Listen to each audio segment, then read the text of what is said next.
कि वही 3 आदमी को तोड़ने के लिए 5-5 करोड़ रुपया अपने घर से दिए थे। सभी लोग जानते हैं।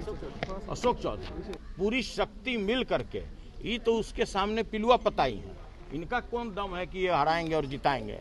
ये तो अपने दामाद को फर्जी तरीके से मुजफ्फरपुर से प्रतिनिधि बनाकर लाए थे बिस्कोमान में कि मेरा दामाद वहाँ पर अध्यक्ष बन जाए।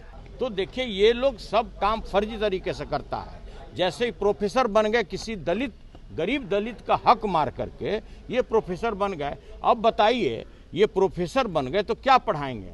भ्रष्टाचार से कैसे अकूत संपत्ति बनाया जाता है इस पर ये बात कर सकते हैं, लेकिन इस तरह का भाषा कहीं से शोभनीय नहीं है। देखिए वो किसी भी दृष्टिकोण से दलित नहीं है। अब बता दें खुद ही कि क्या दलित के पास अरबों रुपया, तो भाई जो गांव का आदमी रहेगा वो थोड़े आपके इतना बुद्धिमान हो जाएगा, उसको कैसे पता होगा कि भ्रष्टाचार से कैसे अरबों रुपया कमाया जाता है। आरजेडी एमएलसी सुनील सिंह ने एक बार फिर से अशोक चौधरी पर पलटवार कर दिया है। दरअसल आपको याद ही होगा किस तरीके से सुनील सिंह और अशोक चौधरी आमने सामने हो गए थे और अशोक चौधरी की डिग्री पर सवाल कर दिया था सुनील सिंह ने। आज सवाल किया गया सुनील सिंह से कि काफी दिनों बाद बिहार के नेता प्रतिपक्ष तेजस्वी यादव सदन आए हैं। इसके साथ ये भी पूछा गया, अशोक चौधरी का मुद्दा पूछा गया, क्या कुछ कहते नजर आए सुनील सिंह। पहले आप इस वीडियो पर नजर डालें। हटाने में उनकी भूमिका रही है। अब देखिए जो बात बाजार में पहले से लोग कयास लगा रहे थे, उन्होंने खुद बता दिया कि वही 3 आदमी को तोड़ने के लिए 5-5 करोड़ रुपया अपने घर से दिए थे। सभी लोग जानते हैं। अशोक चौधरी। और देखिए सबसे बड़ी बात है कि बिस्कोमान के इलेक्शन में कोई मैं चुनाव नहीं लड़ रहा था। मेरा 2 टर्म हो गया, इसलिए मैं चुनाव लड़ भी नहीं सकता था। सभी लोग ये भी जानते हैं कि जो बिस्कोमान का इलेक्शन हुआ उसमें मेरे पैनल के 11 लोग जीते थे और उनके पैनल के 6 लोग जीते थे। लेकिन एन प्रकरण किसी तरह से केंद्र और राज्य पूरी शक्ति मिल करके ये तो उसके सामने पिलुआ पताई है। इनका कौन दम है कि ये हराएंगे और जिताएंगे। ये तो अपने दामाद को फर्जी तरीके से मुजफ्फरपुर से प्रतिनिधि बनाकर लाए थे बिस्कोमान में कि मेरा दामाद वहाँ पर अध्यक्ष बन जाए। और सभी लोग जानते हैं कि व्यापार मंडल में कोई भी व्यक्तिगत मेंबर नहीं हो सकता है। यह कानून 2008 में बदलाव किया जा चुका और 2008 में जो उनके दामाद हैं उनका उम्र होगा 15 वर्ष से भी कम। तो देखिए ये लोग सब काम फर्जी तरीके से करता है। जैसे ही प्रोफेसर बन गए, किसी गरीब दलित का हक मार करके ये प्रोफेसर बन गए। अब बताइए ये प्रोफेसर बन गए तो क्या पढ़ाएंगे। भ्रष्टाचार से कैसे अकूत संपत्ति बनाया जाता है इस पर ये बात कर सकते हैं।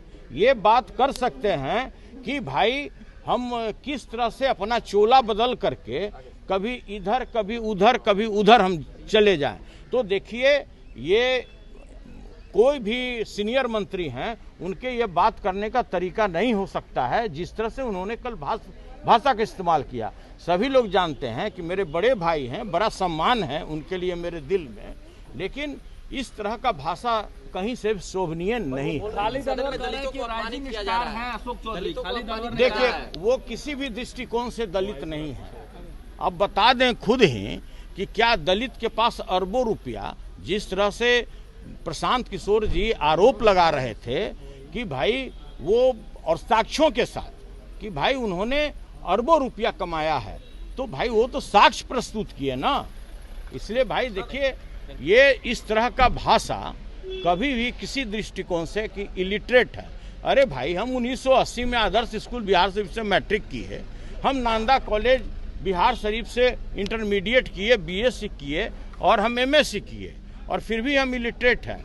आप हमको देहाती बोलते हैं। आज भी बिहार की 80% जनता गांव में बसती है। ये मेरे लिए सौभाग्य है कि उसी श्रेणी में उन्होंने हमको माना। उन्होंने कहा कि ये गंवार हैं। तो भाई जो गांव का आदमी रहेगा वो थोड़े आपके इतना बुद्धिमान हो जाएगा, उसको कैसे पता होगा कि भ्रष्टाचार से कैसे अरबों रुपया कमाया जाता है। कह रहे थे कि आप सामंती हैं और वो राइजिंग स्टार हैं अशोक चौधरी। देखिए उनकी व्यवस्था है, अब उसी पार्टी में रहना है। और सभी लोग जानते हैं कि ये चीफ मिनिस्टर के अगल बगल में रुद्राभिषेक करते हैं, तो उसका वो अवसर का लाभ उठाना चाहते हैं। तो सुना आपने क्या कुछ कहा।